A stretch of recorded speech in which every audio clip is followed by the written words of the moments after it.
Hello everyone, I am Aditya from IIT Delhi 9 pointer. और जो course हम कंटिन्यू करने जा रहे हैं वो इंट्रोडक्शन टू कंप्यूटर साइंस। और आज हम देखेंगे लिस्ट पे कुछ जो ऑपरेशंस हम लगा सकते हैं। ये फर्स्ट पार्ट होगा इस लेक्चर का। तो चलिए हम देखते हैं आगे। तो हमने लास्ट क्लास में डिस्कस किया था कि हम लिस्ट को रिवर्स कैसे कर सकते हैं।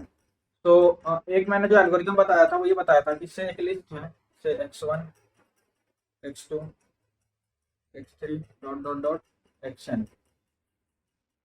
तो एक मैंने ये एल्गोरिथम बताया था कि एक एम्प्टी लिस्ट लेते हैं, इसमें लास्ट एलिमेंट को पहले पुट करते हैं, फिर सेकंड लास्ट एलिमेंट को पुट करेंगे, फिर थर्ड लास्ट एलिमेंट को पुट करेंगे, फिर फोर्थ लास्ट एलिमेंट को फिर फोर्थ लास्ट को ऐसे ही सेकंड लास्ट, और फिर ये लास्ट एलिमेंट जो इस लिस्ट के लिए होगा जो कि x1 है, यानी इस लिस्ट का फर्स्ट एलिमेंट हम पुट करते जाएंगे। ये वन ऑफ द एल्गोरिथम है जिससे हम इस क्वेश्चन को कर सकते हैं। सेकंड एल्गोरिथम जो हम इस क्वेश्चन को करने लगा सकते हैं वो ये है, इससे हमारे पास इस टाइप की एक लिस्ट है 1, 2, 3, 4। तो इसमें 4 नंबर्स हैं, ठीक है।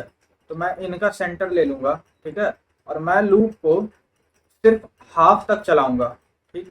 अब जैसे 4 है, मैं लूप को सिर्फ सेकंड एलिमेंट तक चलाऊँगा, ठीक है। और मैं करूँगा क्या, फर्स्ट एलिमेंट, ठीक है, और n माइनस फर्स्ट एलिमेंट, इन दोनों को स्वैप करूँगा, इन दोनों को स्वैप करूँगा, ठीक। उसी तरीके से सेकंड एलिमेंट और n माइनस सेकंड एलिमेंट को स्वैप करूंगा। यानी पहले मैंने वंस फर्स्ट एलिमेंट और फोर्थ एलिमेंट को स्वैप किया, देन मैंने सेकंड एलिमेंट और थर्ड एलिमेंट को स्वैप किया, और ये करते ही मेरी लिस्ट सॉर्ट हो गई, सॉरी रिवर्स हो गई। तो इस एल्गोरिदम में एक पंगा है, जो पिछला एल्गोरिदम था उसमें हम सिंस एलिमेंट यूज करके एक एम्प्टी लिस्ट में हम मैनिपुलेट कर रहे थे, एक नई लिस्ट जनरेट हो रही थी मेरे पास। बट इसमें हम सेम लिस्ट को चेंज कर रहे हैं, तो जो लिस्ट होगी हमारी ओरिजिनल वो रिटेन्ड नहीं रहेगी हमारे पास। सो अगर हमें उस लिस्ट से कोई काम नहीं है, केवल रिवर्स करके कुछ प्रिंट करा देना है उस लिस्ट को, तो ठीक है। या कोई भी ऑपरेशन है जहाँ उस लिस्ट की काम नहीं पड़ेगी, तो ये एल्गोरिदम अपना सकते हैं।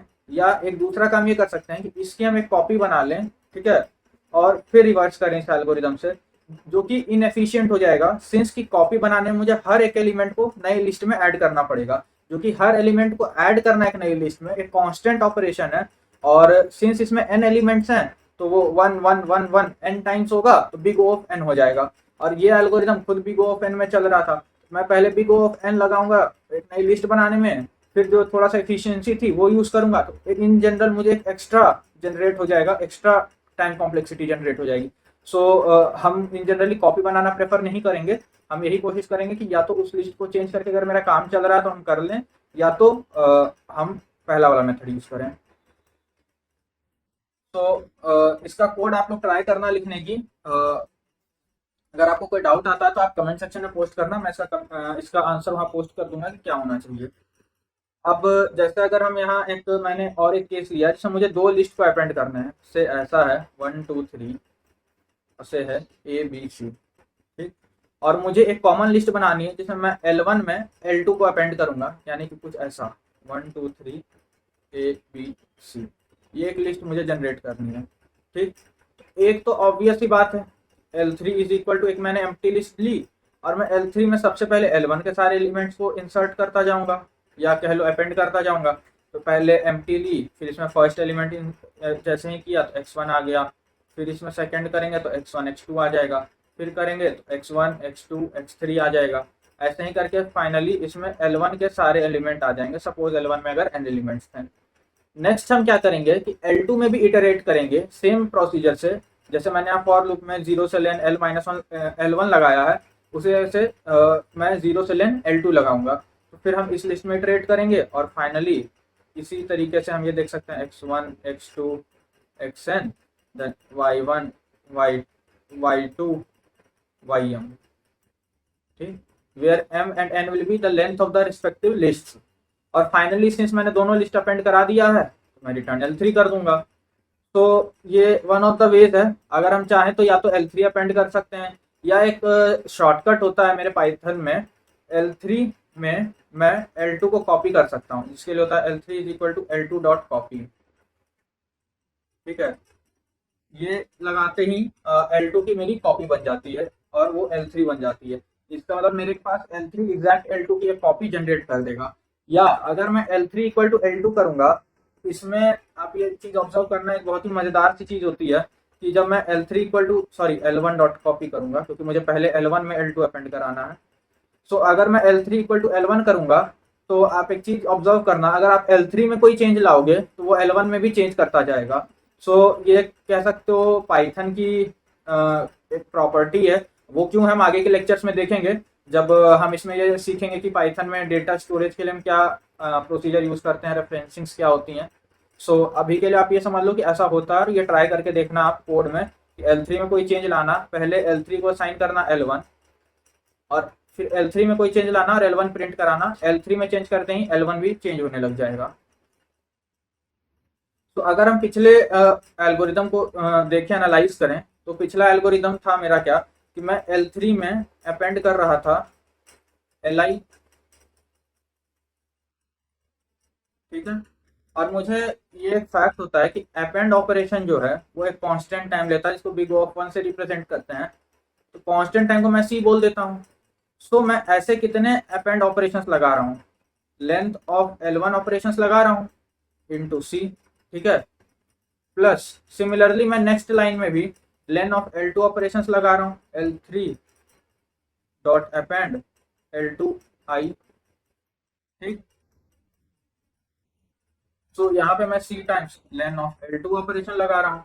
इन टोटल मैं length of L1 plus length of L2 operations लगा रहा हूँ, यानी इसकी टाइम कॉम्प्लेक्सिटी हो जाएगी big O of length L1 plus length L2, और से big O of m plus n, where m is this and n is this.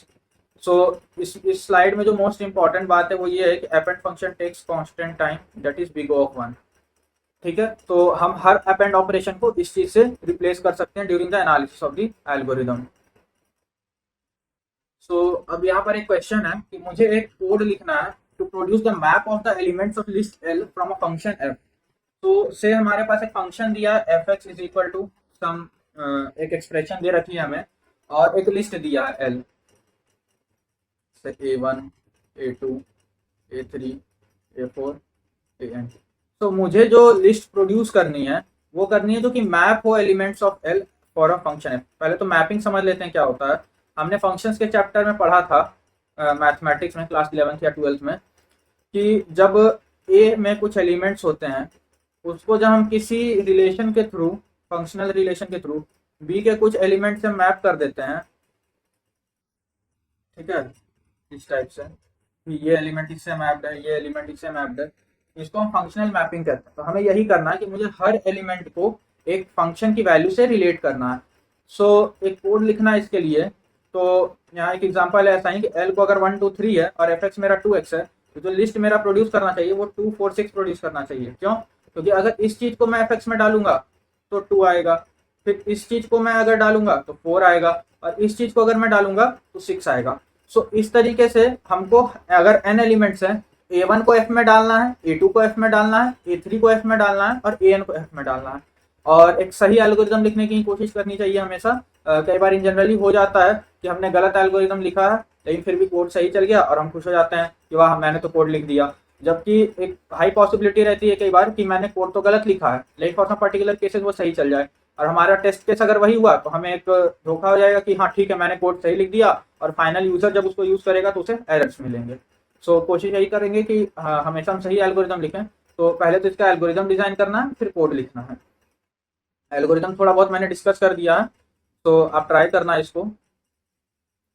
So thank you for watching this video. You can scan this QR code to know more about us, 9 Pointer. You can subscribe our channel, follow us on Instagram and Telegram, and keep watching 9 Pointer. Thanks.